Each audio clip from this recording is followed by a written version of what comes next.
Okay, kan ons net saam bid? Jesus, U is die sentrale fokuspunt van alles wat goed en reg is in my lewe. Deur U, in U en tot U bestaan ek. Dankie vir hierdie geleentheid vandag, dat ek my getuienis kan bring, wat 'n getuienis is van tel jou seëninge, gee God die eer. Want dit was 'n lewe van baie seën en geleenthede en vandag kom ek in groot dankbaarheid om U al die eer te gee. In Jesus se naam. Amen.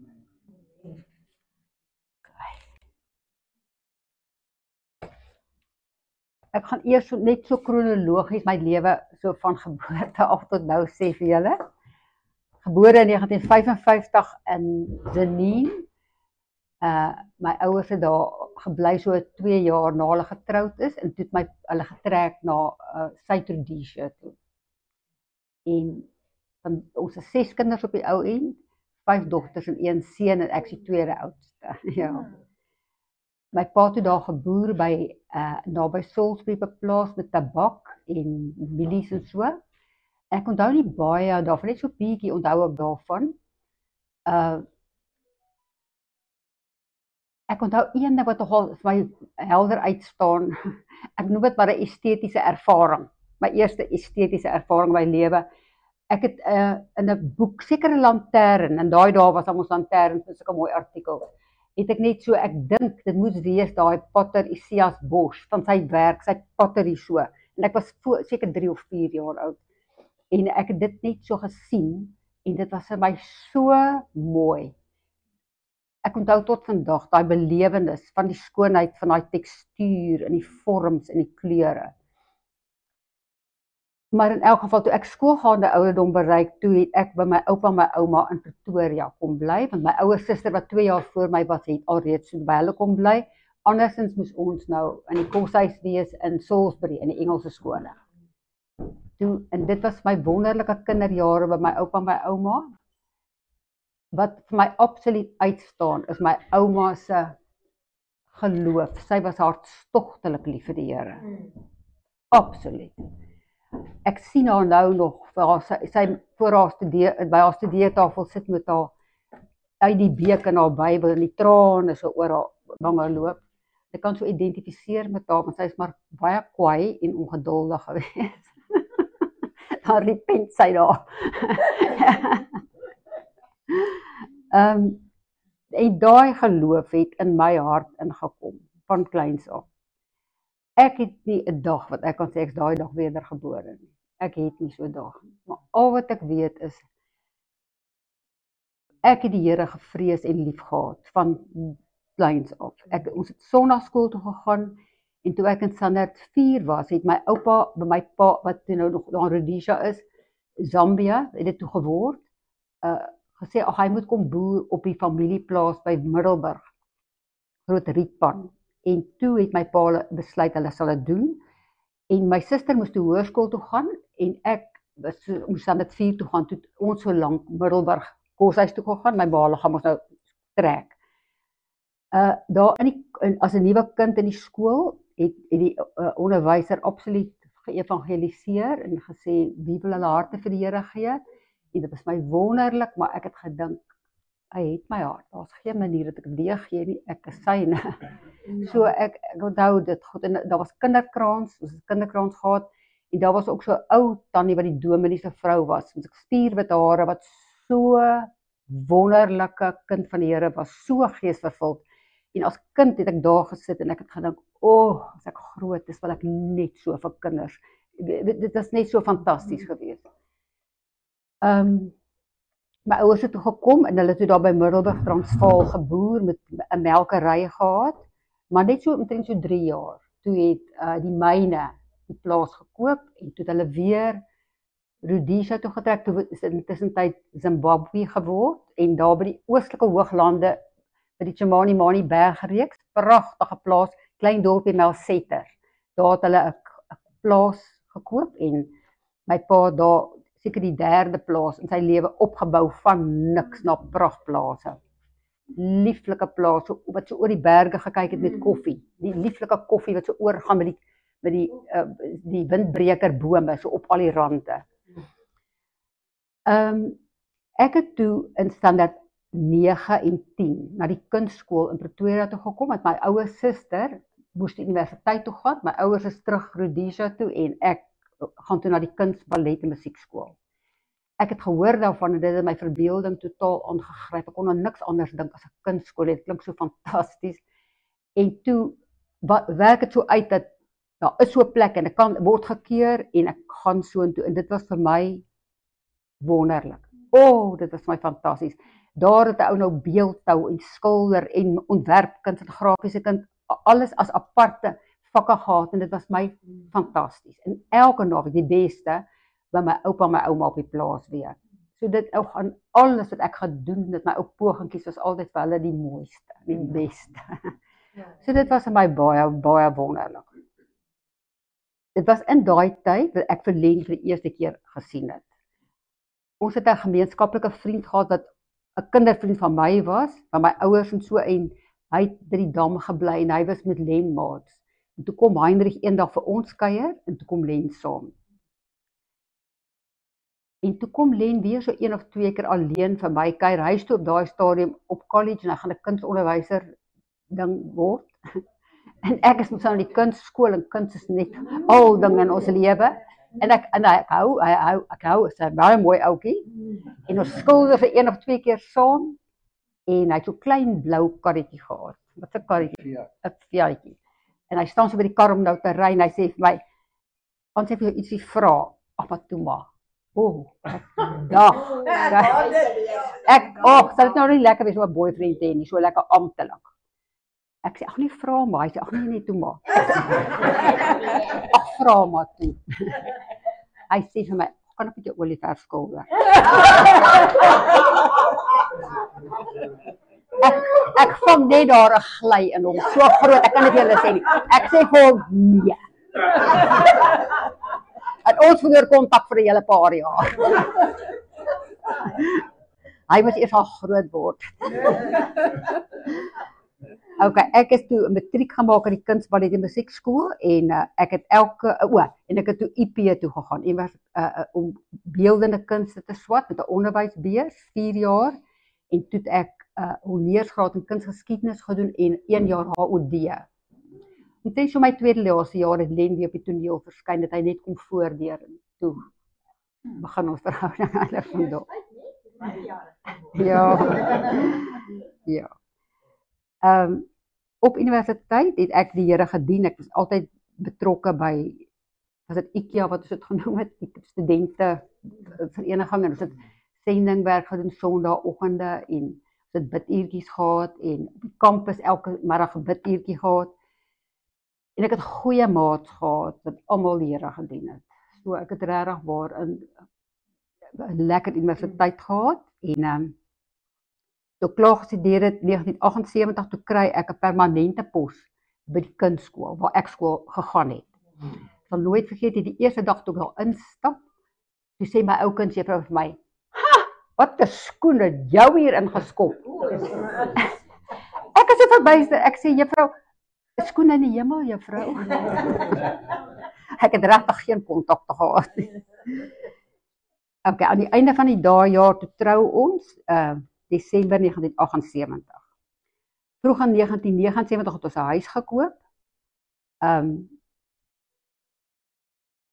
Ek het Len dit vasgekeer gevoel in Sunnyside in die woonstel en ek het toe 'n agent gebel en hom ontmoet, so groot oom met 'n groot maag en hy sê, "Ag mevroutjie, wat wil julle hê?" Ons kon net R24,000 leen op ons twee se permanente onderwyssalarisse. En ek sê vir hom, "Oom, 'n ou huis met karakter, groot bome en 'n stilstraat." Hy stilstraat. Hy sê hy lag soos 'n ou maagie wip. So hy sê, "Ag, ou mevroutjie, as ek dit kry vir R24,000 koop ek dit vir myself." Maar die wonderlike ding is nie dat die Here dit presies vir ons gegee het. Soos in 100% die stilstraat wat doodloop, teen 'n berg met 'n bos van bome en 'n ou huis met karakter. Ons het in daai huis amper 46 jaar gebly en so wonderlik opgebou, uitgebou, geplavei, geplant. Dit was net vir my fantasties. Ons wou net nooit nêrens in trek nie. Capital Park is nou die wonderlikste woonbuurt nie, maar dit was net so sentraal en so 'n fantastiese plek om te bly.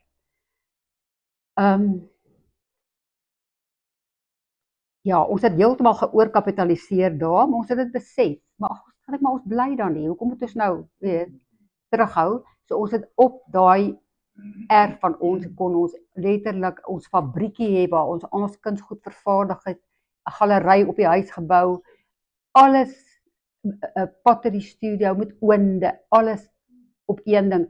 So ons het nooit werk toe te gery het nie. Ons het sommer by die werk gebly. Dit was fantasties. As ek in die oggend daai radio so aansit en hulle vertel van die verkeersknope en die goeie so en die ongelukke daar en daar. Het altyd net gesê, dankie Here, dat ons net hier by ons eie werk is. Toe het ons in 1997 was die Here vir ons onsaglik goed. Len het eintlik by die Dambos groot geword en hy het altyd hierdie begeerte gehad om eendag daar te gaan bly, want vir hom is mooi, net so belangrik vir my, dit is so mooi by die Dam.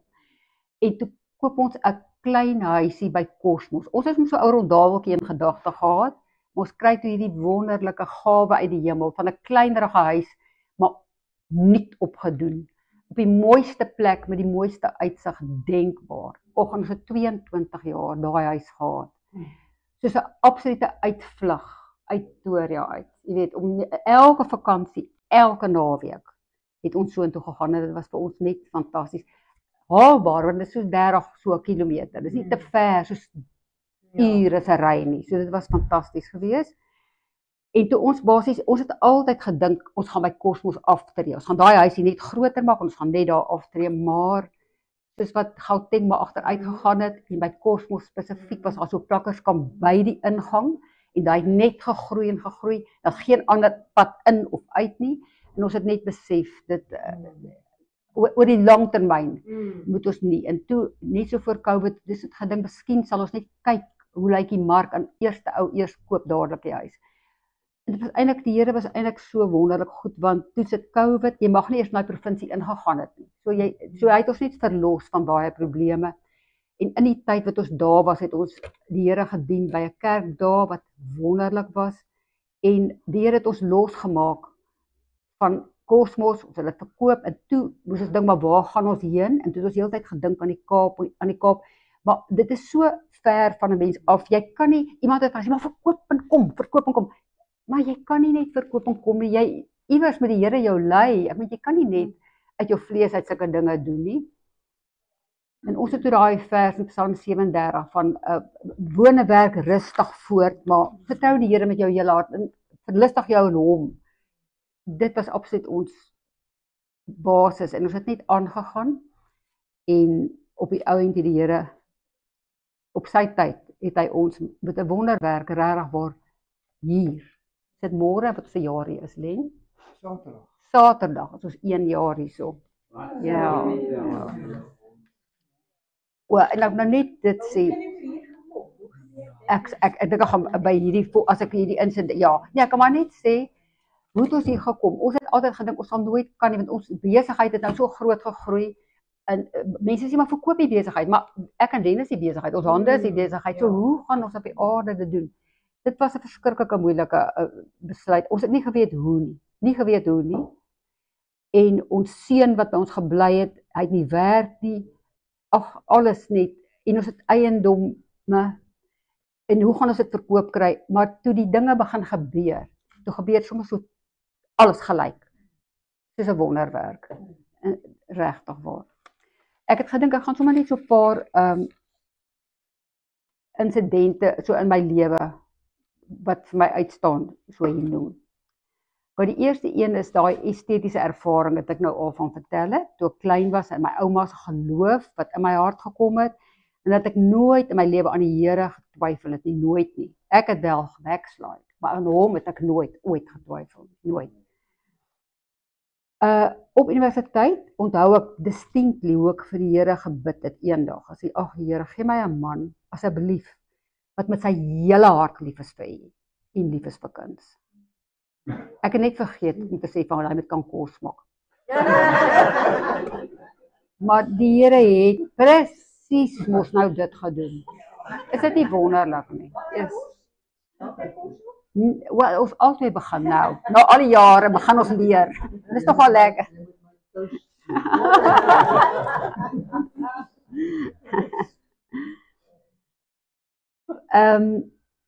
En ek net sê die woord van die Here was altyd vir my lig op my pad, daai versie van in Hooglied, ek het dit hier geskryf van o dog, daar's daai een. Ek besweer julle dogters van Jerusalem by die gemsbokke en takbokke van die veld, om nie die liefde wakker te maak of die liefde op te wek voordat dit die liefde behaag nie.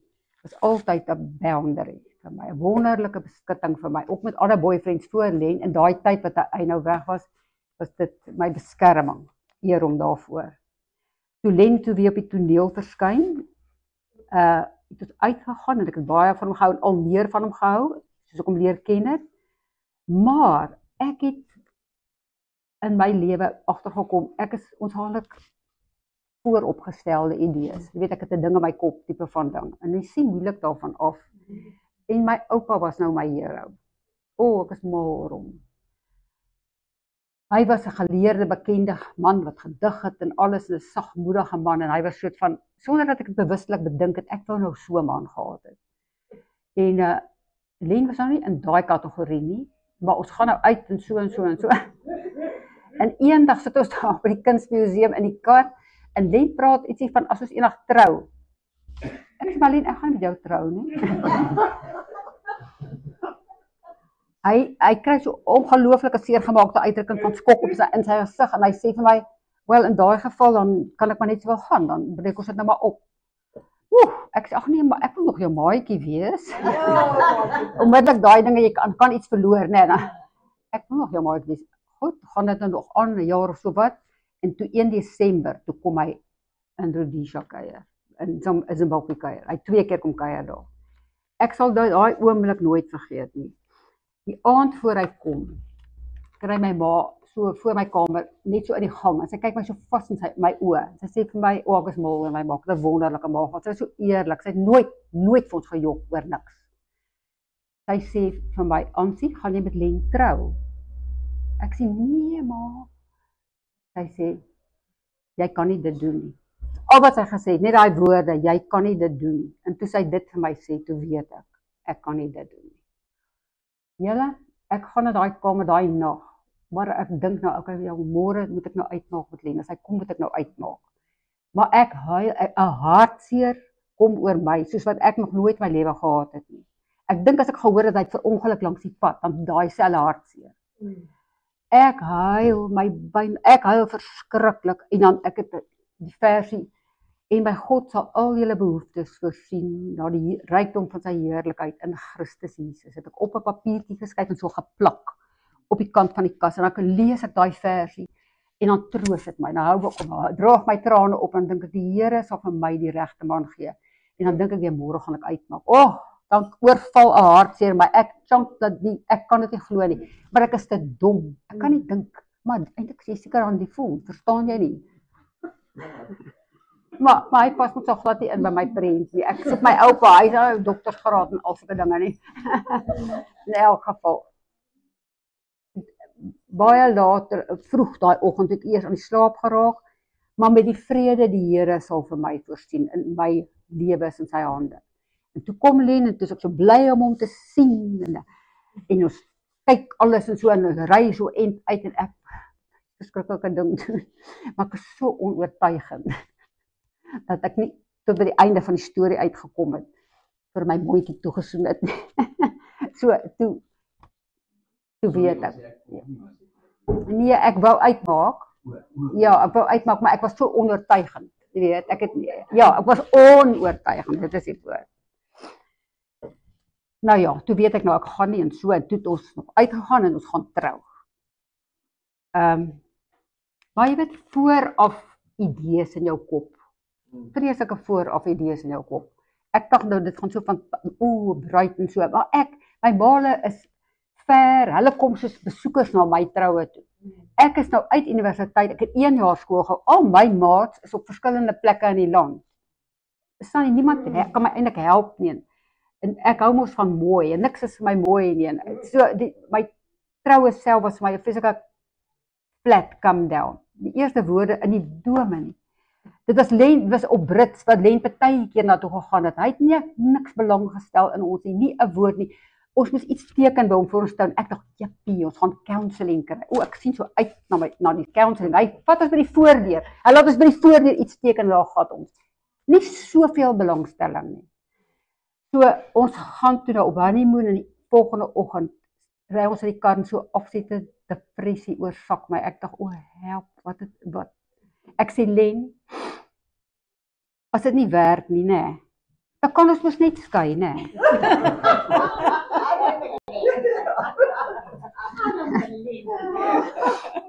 Ja, en Len sê, wat sê jy daar?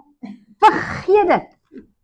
Wat God saamgevoeg het, sal geen mens skei nie. Verstaan jy my? Ons gaan nie skei nie, nooit nie. Ons gaan na die Here toe met ons probleem. Julle, ek sê nou, dit was soos 'n substansiële rots wat onder my voete ingeskei het. Net daar. En dit was die einde van, kyk, skei was toe in ons hele huwelik nooit 'n opsie nie. Okay. Dit was toe nou nooit 'n opsie eers. So die Here, sy priesterskap het hy net daaroor geneem vir die res van ons huwelik. En ek prys die Here daarvoor, want het ek nou met my dokter, professor getrou, van my keuse, dan weet julle waar was ek vandag as geskeide vrou, ja.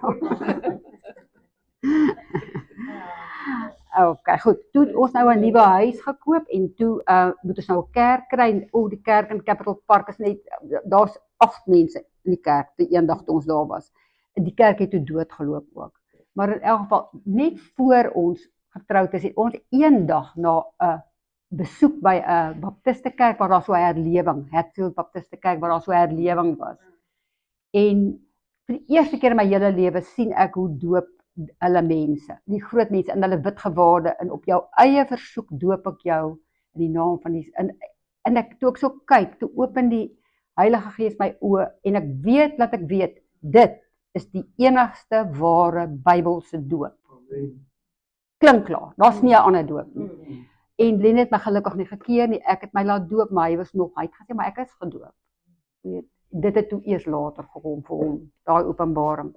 Prys die Here daarvoor, en ons het toe aangesluit by Hatfield, as lidmate, jong getroudes, en ons het eintlik 'n fantastiese fondasie gehad, om so baie kerk toe te gaan, elke Sondagoggend, elke Sondag aand, en Saterdag aande bid hier. Dit was nou eintlik baie wonderlik, om daar te gesit, en ek het altyd so gevoel, ons word so aan mekaar gesmelt, as ons so soet daar in die kerk sit, en ons luister, en ons kry die wonderlike lering, en dit was fantasties. En toe gebeur nog 'n wonderlike ding in ons lewe, ons ontmoet 'n ou oom, Dominee Johannes Engelbrecht. Hy was 'n hervormde dominee vir 43 jaar, en toe kom hy tot oortuiging van die bekeringsdoop. Hy het vir ons vertel dat hy sy hele loopbaan, dat hy altyd die doop net daar gesit, hy het nooit te ernstig daaraan gedink nie, maar die dag toe hy sê, Here, wat sê u woord? Hy sê, toe sit nie 5 minute nie, toe weet hy wat sê die woord van die Here. En toe na 43 jaar, toe hy hom laat doop, toe word hy natuurlik, toe betaal hy die hoogste prys, hy word uitgeskop uit die kerk uit, en hy verloor sy reputasie, en alles daai. Maar hy was so 'n voorbeeld vir my en Len. Hy het ons letterlik gedisipel. Hy het baie vir ons kom kuier, en dan het hy lank gepraat, en hy het so 'n manier gehad, hy hou so aan, jy kan nie aan, dan gaan hy weer aan. Maar hy het so sens gepraat, dit was nie asof jy het elke woord geluister. En hy het ons so wonderlik geleer, van goed wat ons nie geweet het nie, want ons het mos nou maar groot geword in 'n susterskerk met daai, en hy het vir ons wonderlik gedisipel. En een van sy wonderlike eienskappe was, dat hy nooit verneinig of verdedigend of haatlik teruggereageer het teen al sy kritiek wat hy gekry het nie, maar altyd 'n Christusgesindheid gehad het, maar altyd die waarheid. Hy het so briewe geskryf vir die koerant, en briewe vir Dr. Johan Heinz, en briewe vir daai en daai, met die waarheid, met die skrif, met die waarheid. So dit was 'n wonderlike voorreg om hom te geleer ken het. Okay, en dan ook 'n oomblik wat ek onthou, eendag het ek daar in die kamer besig, en toe preek 'n AGS pastoor oor die radio, en ek weet nie wat preek hy, maar ek hoor net hierdie woorde, Ek dink dit was seker Moedersdag. Hoor net die woorde: Vader, wanneer laas het jy moeder se voete gemasseer met olie? Wat? Nee, wat sê die pastoor? Ai, dit was die wonderlikste huweliksraad tot vandag toe nog. Ek het nog nooit eens gedink daaraan nie. Maar dit is net daai non-seksuele vat, daai brug om, soos jy 'n kat streel, net daai wonderlike ding wat daai pastoor daai dag vir ons beteken. Tot vandag toe as ek so woedend is vir Len, ek wil nie met hom praat en ek lê net op die bed, ek ignoreer hom, sit hy net by die voet en vat met my voete so en vryf hulle net so, ek verkrummel. Daar sê jy kan dit nie weerstaan nie.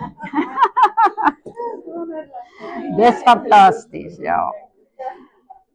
Ja, en nog 'n baie belangrike ding wat gebeur. Eendag gaan ons kerk toe en daar preek so jong ou Nikkie Martens. En Nikkie Martens was 'n ou jong kerel en hy trou toe met 'n ou jong nooi. Maar hy sê toe vir ons, wel, soos enige voornemende goeie bruidegom, moet hy nou sy finansies goed ondersoek en hy sien toe maar die bank het hom gekroek. Hy skuld aan meer as wat sy huis gekos het.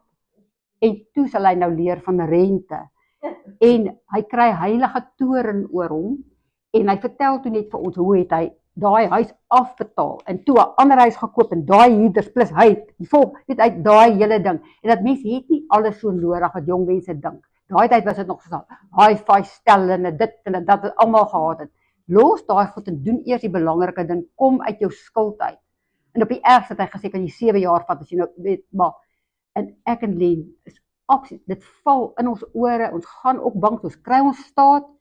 Ons het net gedoen soos die bank gesê, 20 jaar termyn. Niemand het vir ons gesê van gouer of so nie. En net soveel, want dit is oor 20 jaar, ons huis het maar 24.000 gekos. Yes, ons dag, dis nonsens. We doen alles wat Nikkie gesê het. Ons betaal daai huis in 'n kortertjie, as dit skuldvry. Dis fantasties.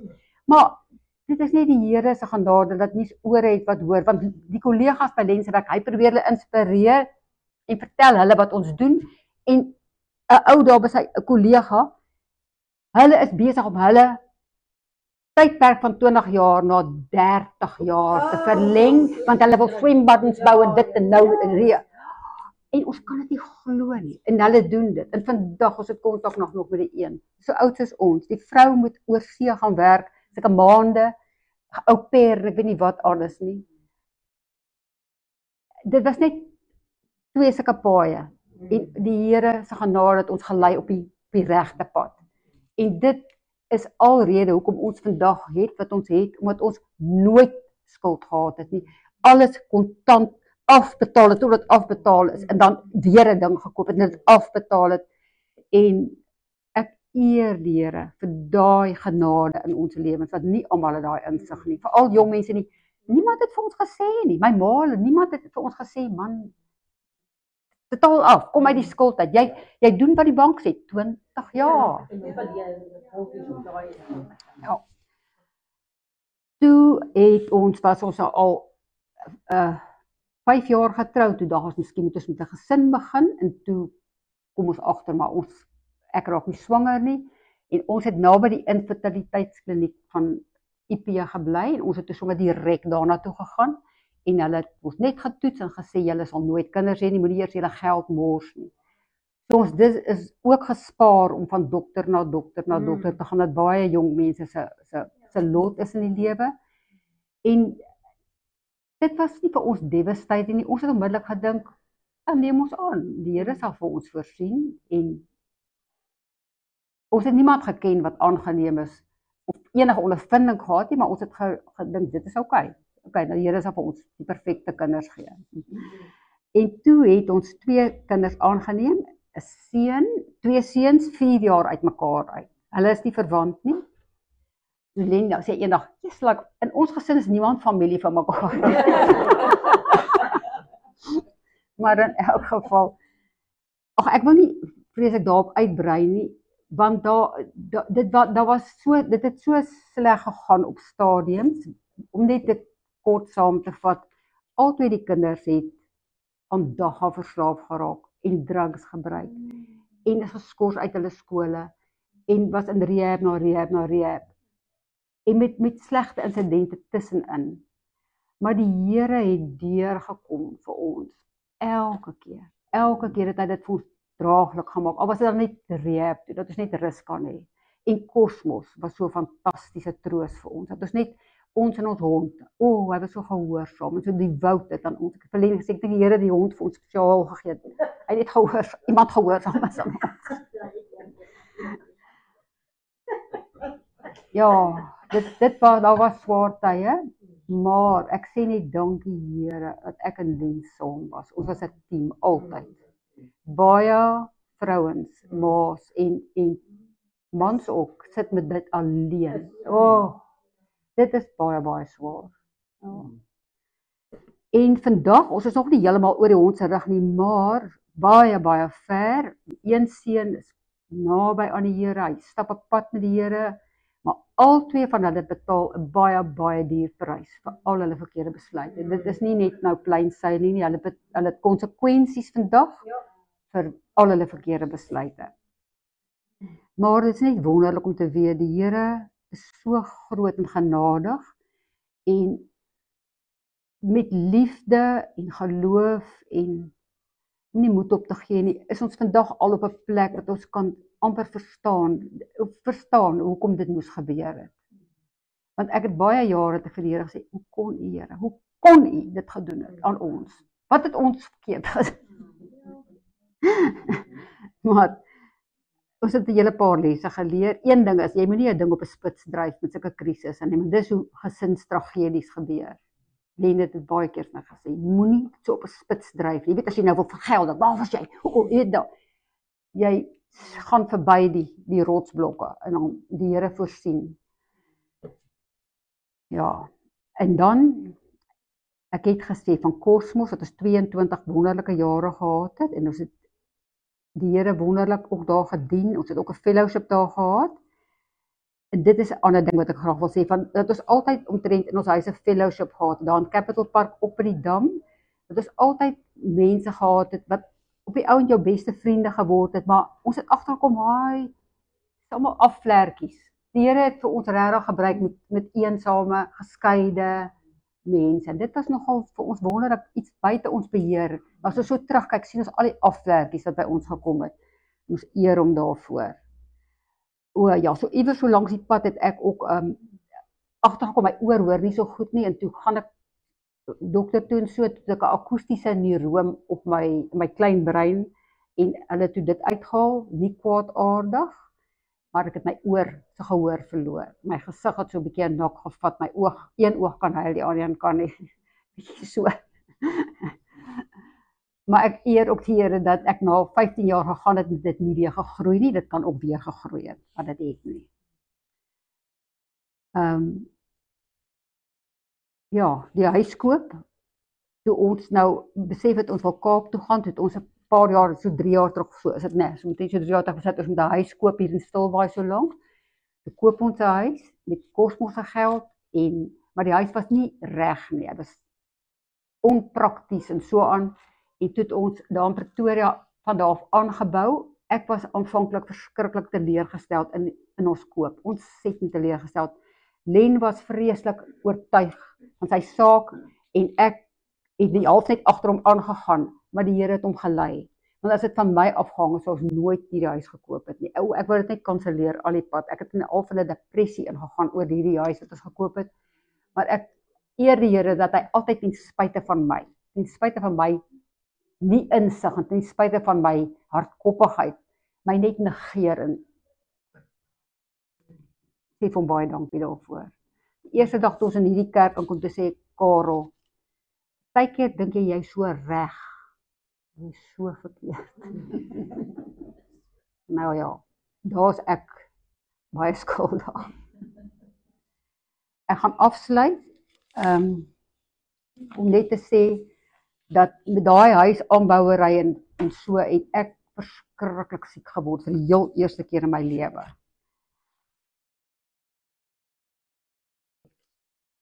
Die Here tigtig ook die ene wat hy lief het. Hy moet ons tigtig. Want al die sukses en die geld wat ons gemaak het en die seën bring 'n ou nie noodwendig nader aan die Here nie. Jy eerder, ek het my lewe begin inrig soos ek van hom gehou het. En toe ek so siek word en ek het regtig gedink, wel, dis seker maar die lewe. Dis nou my siekte en dan my dood. Ek het regtig gedink dis die einde, want niemand het geweet wat verkeer met my nie. Al wat ek weet is ek het nie meer krag gehad in my ek was heeltemal waar ek nog nooit was nie. Ek het groot geskrik. Len was 'n totale ster in daai tyd. Hy het my so met soveel liefde en deernis versorg. Ek weet nie hoe hy dit gedoen het nie, want in daai tyd moes ons huis daar in die mark sit. Ons moes hier aanbou. Dit was net baie goed gelyk. Hoe hy dit gedoen het, weet ek nie, want ek was soos 'n totale niemand. Ek kon niks doen nie. Ek het vir niks kans gesien. Ek's bang vir alles. Ek's bang vir die stoof. Ek's bang vir ek kan nie kar ry nie. Ek het niks krag nie. Ek onthou in die kerk, dan gaan ek saam met hom net om uit te kom en sit ek so teen sy skouer. Dan loop die mense so verby met kinders en dink ek, waar kry hulle die krag vir kinders? Absoluut. Ek het niks krag gehad nie. Maar in daai tyd het die Here vir my eie hart gewys. Ek het gesien dat ek 'n baie selfgesentreerde lewe gelei het.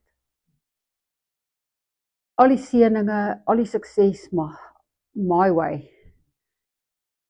En ek het gedink aan baie verhoudinge waar ek mense seer gemaak het en nie net selfsugtig was. En ek kon dit bely. En dit was 'n totale wonderlike verlossing vir my om elke keer deur die bloed van Jesus te weet, hierdie is nou af van my af. Af van my af. Dit was fantasties. Maar my grootste ding was, my grootste regret was, dat ek die Here Jesus Christus nie lief genoeg gehad het in my hele lewe nie. Dat ek hom die eerste plek gegee het in alles.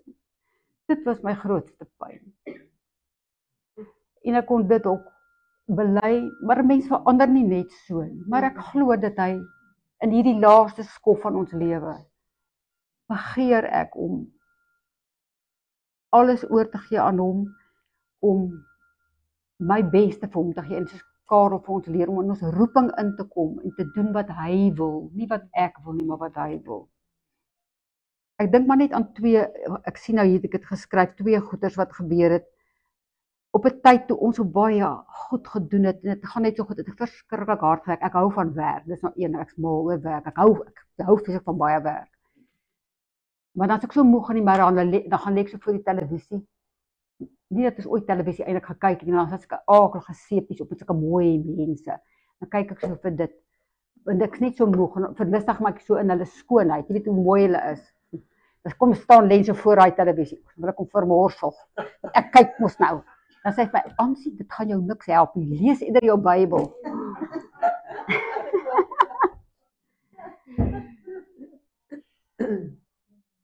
En ek sê so kliphard, nie kliphard sê ek vir hom nie, maar ek skreeu uit, want ek is so gefrustreerd, want ek wil nie hy moet weggaan, want ek kan sê wat gebeur. So as ek nou praat, gaan dit nog langer vat, maar ek skreeu uit in my eie kop. Ek weet alles wat in die Bybel staan, en ek is so boor daarmee, maar ek skrik vir my ijskoud. Ek skrik vir my ijskoud, dat ek dit kon gedink het. Ek weet alles wat daar staan en ek is so boor daarmee. Ek skrik vir my dat ek nie weer, ek skrik dat ek besef, ek begin kosmos toe gaan alleenig en ek vas daar, en daar is sulke palms met sulke goed, dan vat die klein palmpies kom op en dan is 'n ander wat so verkrompeld is, dan kyk ek so en dan sien ek die vrugbaarheid en die onvrugbaarheid. En ek weet, hoe onvrugbaar is ek. En ek sê net Here, net U kan my help. En toe gebeur 'n wonderlike ding, ek het in kontak gekom met 'n vrou, Marie Brits, 'n ou tannie wat ook die Here se stem so gehoor het, en sy het 'n bediening met vrouens gehad, huisvrouens, en ek was op so 'n kamp van haar, en die Here het my so aangeraak. Op daai kamp het ek daai antidepressant net so weggegooi, en ek het weer begin om myself op te bou in die woord, en studie na studie gedoen by myself, en ek eer die Here daarvoor dat hy my kom haal het op daai slegte plek waar ek was. En ook eendag, ek so selfvoldaan gewees, Len het my sulke plante, hierdie poinsettias gekoop, maar as hulle klaar geblom het, is hulle mos klaar, hulle blom nou nie weer nie, hy het 3 gekoop en hy so baie betaal, ek so kwaad, ek kon daai ou gaan, gaan sê, ek wil eerder een mooi hê, maar in elk geval, net soos wat ek is, gaan daar, praat met die vroukie, sê vir haar, hoe kan julle so baie vra? Nee, maar praat met die eienaar, die kom so lang, groot Indiër aan, so bloue. Hy staan so, ek sê my storie vir hom, hy sê vir my, lady, your approach is all wrong. Hy sla die spyker op die kop. Ek weet, ek seil daar uit soos 'n slak in die kar. Your approach, lady, is all wrong. Ja, so die vlees, die ou vlees is maar 'n groot ding nog altyd. Die onderdanigheid ook, maar ek het nou al so baie geleer. As ek nie onderdanig is, die backfire dit totaal op my. Ek kan maar net sowel bid vir wysheid vir Len en doen wat hy sê, dit werk altyd heel beste uit. Ja. So, ek het geen vertroue meer in my eie vlees nie. Want as hy ou aansie uitspring, dan is dit verskriklik. Dan is dit nag, ja. Ek wil oorgee aan die Here en baie graag in my roeping inkom hier by Stilbaai en prys die Here dat Len lewe en ek lewe, dat ons mekaar kan hê om saam hierdie laaste stukkie aan te pak. Amen. Sê, ek dink dit is 'n wonderlike getuienis aan, jy dit so goed gedoen regtig. Ek wil net iets sê wat ek laat, ek my getuienis gegee het, nagelaat het om te sê, en dit is, Ansie is 'n merkwaardige mens, sy is 'n besondere, merkwaardige mens, baie kunstig, maar sy is die eerlikste mens wat ek ken. Dit is by sy is die eerlikste mens wat ek ken. En baie mense sal in hulle getuienis en goeders baie goed verswyf, maar dit is nou goed, sy is so eerlik. En die Bybel sê, hy wat 'n vrou gekry het 'n goeie ding gekry, maar hy wat 'n goeie vrou gekry het 'n baie goeie ding gekry. En die Here het my geseën daarmee. Dankie, Len. Carl, do you want to say anything?